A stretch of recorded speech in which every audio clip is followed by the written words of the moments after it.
Кадимки эле уйбеденин гүлү менен жалбырагы. Мына айта берсе аябай көп да мунун кызматы. Эң биринчи анемияга жакшы. Экинчи кызматы баш мээге кычкылтекти жакшы жеткирет.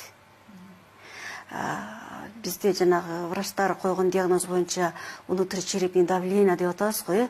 Ошо давленияны ушул уйбеденин демделген чай жок кылат. Анан мунун чектөөсү жок. Бир күндө мынча грамм ичиш керек, анан мынча грамм токтотуш керек деген болбойт да, 7 ай сүрүп ичиш керек.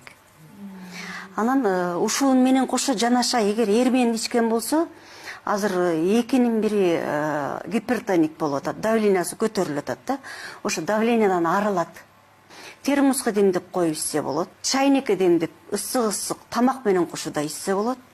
Анан өзүнчө демдеп туруп муздак абалында ичсе да болот да. Уйбеде орусчасынан айтканда красный клевер деп коет. Чатраш деген жоп бар. Экөөнү жанаша ичсе, азыр ар бир ооруган, бөйрөгү ооруган адам деле диализге жөнөтүп атат да. Менин практикамда көп болуп атат, ушул креатинди түшүрүп нормага 1200, 800, 400 болгон креатинди 80-90га түшүрүп бөйрөккө жакшы болуп атат.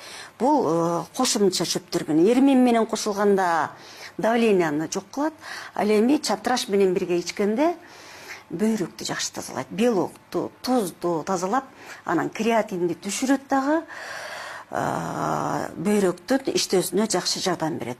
Анан дагы бир жакшы бир касиети адамды жашартат.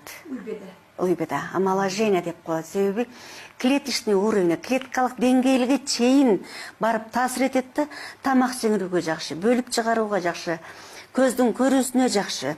Көздүн көрүүсү начарлап баратканда ушул уйбедени демдеп туруп сүзүп, кадимки эле тамчылаткыч менен эле көзгө тамчылатса, бир күндө 3 жолу көздүн көрүүсү жакшырат.